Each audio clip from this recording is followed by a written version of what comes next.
Hello, everybody. Welcome back to all 10 of you that are watching these first few videos I've been making. Uh, it is that guy you hate. I'm going to go over another 30 days out of federal elections and local elections and state elections that are coming out for the next roughly 30 days. And we have a lot to talk about, so I'm just going to get right into it. Uh, from Minnesota, we have a victory there. Municipal special election for Ramsey County Commission District number 3. Garrison McMurdy 88% of the vote. The other guy wasn't a Republican by any stretch, so we really couldn't lose there. But it seems McCurney had more connections and more experience. It doesn't really seem like we could have lost there either way. But yeah, the experienced guy won. Delaware. Not exactly shocking that Dems won in both the state senate district 1 and state senate district 5, but it's the disparities that are fun here. Dan Crutchy won by 80% of the vote, and Raymond Siegfried by 67% of the vote. Down in South Carolina, State House District 113, February 4th, that was Courtney Waters. She was the only one on the ballot, so again, couldn't really lose, but still. Chesterfield County in South Carolina, special general election. Lawrence Brand, a Democrat, won. Uh, in South Carolina, Denmark, municipal general election. Harold Johnson was elected mayor. He is considered nonpartisan, so do with that as you will. In Nebraska, Douglas County Millard Public Schools special election. A yes vote supported authorizing the school district to issue $158 million in bonds to fund school facility improvements and educational programs and to levy a tax to repay those bonds. That won by 65%. And in Nebraska, they still haven't quite passed the school voucher system, so this is all going to public schools so far. So that's a win. And in McCool Junction in Nebraska, the recall election, Patricia Wagner was soundly booted out. She was recalled 77 votes to 47 votes. 62% of that got her booted out. So they're going to have to elect someone else in her place there. So that is an example of a recall election that did actually work. Uh, if you want to know more about the Oklahoma school board elections, I talked a little bit about those last few episodes. Out that all over Oklahoma, they were having school board elections. If you want to see the results of those on an individual basis, if I go over those, we're going to be here all night. So look here in the description, and that'll give you the link for that. So you can go over that if you happen to live in Oklahoma. Uh, in the let's see, special primary for Oklahoma County Commission District 1. That's over. The general for that is April 1st. Jason Lowe won the special Democratic primary for District 1, and an independent, Jed Green. Let's see. Over in Washington, King County Conservation District general election, that was on February 11th. The Burien Initiative 1 measure approved. The minimum wage there is now going to increase. That won by 72% of the vote. In Seattle, Proposition 1A passed. That was a tax on payroll for employees in Seattle, which was a 5% on any individual that was making $1 million in payroll or more. So this was an actual tax on the rich, which benefits all of us, thankfully. Support social housing developer. Oh, that also won by 62%. So all of these are all Dem wins since January 20th. So we're not dead. We're still going strong, and we're still having Dem wins across the country. And we're not even done. In Seattle, School District 1, Proposition 1, 81% voted yes. What was that about? Proposition 1 seeks to replace an expiring levy to maintain funding for educational programs in Seattle Public Schools. The levy would fund programs that are not fully covered by the state. If approved, the new levy would collect taxes on taxable property in the district for 3 years starting in 2026. The funds would support ongoing educational programs in the district. So I think a bit of this is fighting against the loss of funds they're going to be getting from the federal level and possibly at the state. Proposition 2, that also got 75% yes. Proposes a new capital levy to fund the Building Excellence Program 6, which supports safety, security, and energy efficiency projects in Seattle schools. The levy would also fund construction and renovation at 5 schools, major building maintenance, and technology upgrades. So, again, public schools getting more money. This is what we want. Uh, let's see. In Louisiana, special primary election for Louisiana State Senate District 14. All Democrats, but Larry Sanders won by 62%, pretty handily. We did lose the Louisiana special primary for Louisiana State Senate District 23. Uh, I thought there was a Dem running based on previous information. Apparently, there was not. There wasn't a Dem to show up there for some reason.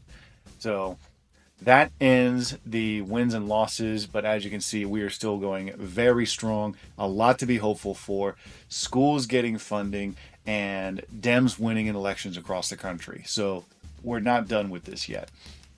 As for still what's upcoming, there's a little update on Florida Districts 1 and 6. The primary elections are over, which means we're just going into the general now. The general election for those are going to be on April 1st.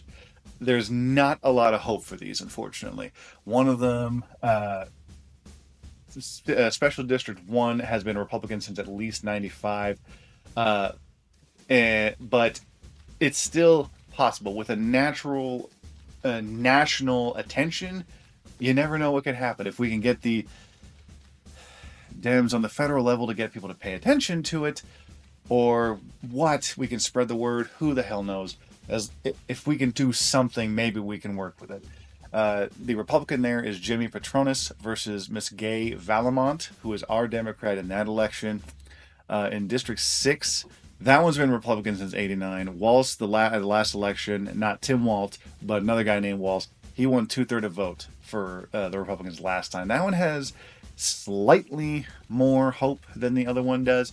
The Republican there is Randy Fine versus Democrat Josh Wheel. But every single Republican victory we can get slims that House majority down and makes it even harder for Trump and his cronies to pass anything in the House. It's currently 218 to 215, so every single seat matters. In Florida township elections, jurisdictions of Beverly Beach, Bunnell, Estero, Flagler Beach, Hiley Gardens, Sanibel, Welaka, March 4th. You got some township elections there. And Florida municipal elections, jurisdictions of pretty much everywhere else on March 11th. There are so many there. I'm just going to do this. You can click the link if you live down in Florida, and you can look those up yourself because there's so many things going on down there right now. South Carolina, Camden City Council, vote for February 18th. So that's this week. South Carolina, Spartanburg County, special election for Mayo Area Fire District Commissioner Board, February 18th. South Carolina, Hemingway, South Carolina anyway, special local election, March 11th. So this coming up here real soon. Oklahoma, State Senate District 8, special primary, March 4th. In Wisconsin, Common City Council District 3, special election for primaries. That's also February 18th. Let's see. And also, they have all their school boards now. They've gone through their votes, and all of those are going to be on April 1st as well. So for those school board elections, I'm going to do this, and you can look up your school board area there. So if you live in Wisconsin, please pay attention to those. You can actually save your school boards from Project 2025 and everyone else who believes in that kind of crap. California, special primary election for California State Assembly District 32. Chris Cruz Boone is the Democrat up against 2 Republicans and 1 Libertarian. Special primary election for California State Senate District 36. Both of these are February 25th. Julie Deep is a Democrat, or Jimmy Pham. 2v2 against Republicans there. California, Cerritos general election, March 4th. California, Coachella Valley Unified School District, special partial remedial election, Imperial County voters only, March 4th. Dos Palos, special ballot measure election, March 4th. Shall an ordinance increasing the sales and use tax rate in the city of Dos Palos by 0.5% be approved to generate appropriately $200,000 annually to be used only for fire department expenses such as fire stations, upgrades, equipment, and firefighter staffing costs. So if you believe in firefighters being properly staffed and equipped, vote yes. For Marin County, a special ballot measure there as well on March 4th. Measure A, uh, Community Facilities District number 2024-2, Larkspur Lagoon Bulkhead Replacement Project of the City of Larkspur be authorized to issue $22 million of bonds to finance costs of bulkhead replacement and related projects, levy annual special taxes for a period not beyond fiscal year 2060 to 61, at a rate of approximately $260 per linear feet of bulkhead length fronting the Larkspur Marina Lagoon to raise approximately $1,650,295 annually to repay bonds, pay incidental expenses and administration, and establish an annual appropriations limit of $3 million. What does that mean? I believe they're just trying to protect themselves against climate change by the sound of it, and upgrade some of their facilities and infrastructure there to try to prepare for those kind of things. Measure B. Shall the measure be adopted authorizing a special tax of $900 per parcel in the Alta Vista Road Permanent Road Division for fiscal year 2025 to 2026, totaling approximately $33,300, and thereafter authorizing a special tax of $360 per parcel in the division, totaling approximately $13,320 for each fiscal year until repealed to fund improvements and ongoing maintenance. Yeah, just infrastructure infrastructure taxes. Redondo Beach, California. You have a lot going on. I'm just going to put a link over here, and you can read up what's going on over there. At least 3 different ballot measures and a bunch of candidate stuff. But moving on. Redondo Beach Unified School District and general election March 4th. San Mateo County special ballot measure election there on March 4th. For the purposes of voting upon an amendment to the San Mateo County Charter, granting the Board of Supervisors the authority until December 31st, 2028, to remove an elected sheriff for cause by a 4/5 vote of the Board of Supervisors after written notice and an opportunity to be heard by said sheriff. Apparently, some sheriff is not behaving down there. Connecticut, Special General for Connecticut House District 40, February 25th. Connecticut, Special General Election for State Senate District 21, also February 25th. It took a bit of digging. Both seats were previously unopposed on both seats in 2024. One was a Dem and one was a Republican, but Tony Alfieri in Senate District 21 and Juan Melendez Jr. and Dan Gawiski in House District 40 appear to be for the Dems here. Dems have a healthy supermajority in both chambers in Connecticut, but just have to get somebody to want it, apparently. So, yeah. Connecticut, if you want to increase your supermajorities and keep them safely in Democrat hands, go out and vote February 25th. Illinois, statewide municipal primary, February 25th. 3 seats open with only 3 candidates. All 3 say nonpartisan, so do with that information what you will. Maine, Special General for Maine House District 424. That is February 25th. For the areas of Bangor, Brewer, and Orono partially, and Visey, Sean Faircloth is your Democrat in that election. Maine and Harpswell, Cumberland County, regular municipal election March 8th. Vote for elected officials including select board member, MSAD 75 director, tax collector, and town clerk. So a bunch of small things going on there. In Alabama, Tuscaloosa City Schools general election March 4th. And Colorado, Dillon, recall election there. They're recalling multiple people. Also seemingly voting for the replacements at the same time. The petitions state that the 3 current city council members failed to listen to constituents, have shown a lack of decorum, and failed to uphold the city town's charter requirements that governments should be responsive to the needs of citizens. All 3 Dillon City Council members, subject to the recall effort, voted last year to approve a major development known as the Branded Residence Project, proposed by developer Jake Porritt. Dillontown voters later overturned by getting enough signatures and having another vote to have all of that uh, undone. And they had a referendum election over it. So the city council apparently deliberately ignored just about anything anyone was saying at that council meeting, and they went ahead and voted for it anyway when there was clear rejection of this development. There's going to be two uh, links to click on in the description for this one. Just like Renato, it's just something fun to read because it's just these getting into some of these elections, you trip upon just all this little small town drama. In Colorado, Loveland, you got another recall election. Couldn't get a lot of details on that one. That was March 4th as well. You're also voting for the replacement in that same election there. Iowa, Decorah special ballot measure election, March 4th. Residents will have the opportunity to vote for the establishment of a municipal electric utility. A municipal electric utility, MEU, is an electricity provider owned and operated by the local government, not some private entity.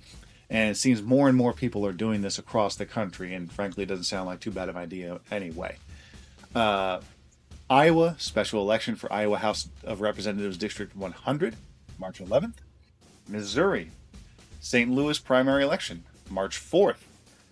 Vermont, Montpelier, general election, March 4th. Alabama, special primary for Alabama State Senate District 5, that is March 11th. Arizona, general runoff election in Phoenix, March 11th. Special runoff election for Phoenix City Council District 7, March 11th. And last one in Arizona, Tucson, special election, March 11th.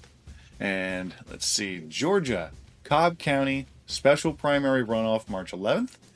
Minnesota, you got township elections, March 11th. Minnesota special general election for Minnesota House State House 40B, March 11th. And finally, North Dakota, Dickinson, you have a recall election as well. I couldn't get any information on it this time. So, yeah, a lot going on across the country. Just because January 20th passed does not mean everything is done and over.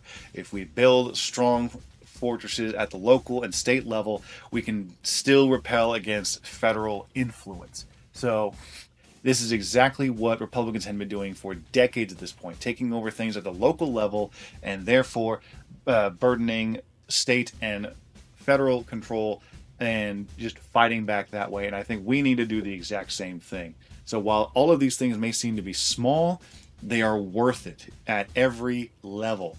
Um, but yeah, that's it for this week.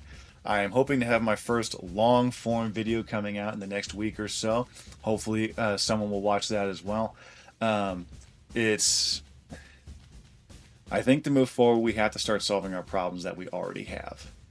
And one of those has, they've brought us to this point twice now in 2016 and 2024.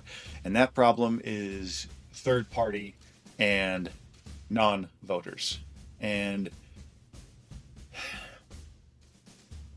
I think what this first video is going to be more of is catharsis for me rather than trying to make a point or anything like that. But it's going to be a long one, and I'm going to go through every single line I've heard since the election to try and justify third party or non voting actions. And I'm going to go through them one by one and point out how every single one of them is absolute crap. So if you feel like you want to have some catharsis against that kind of thing as well, let off some steam, watch that video. I will hopefully have it out here in the next week. But if you've made it this far in this video, thanks for watching. I am that guy you hate. Come back next week.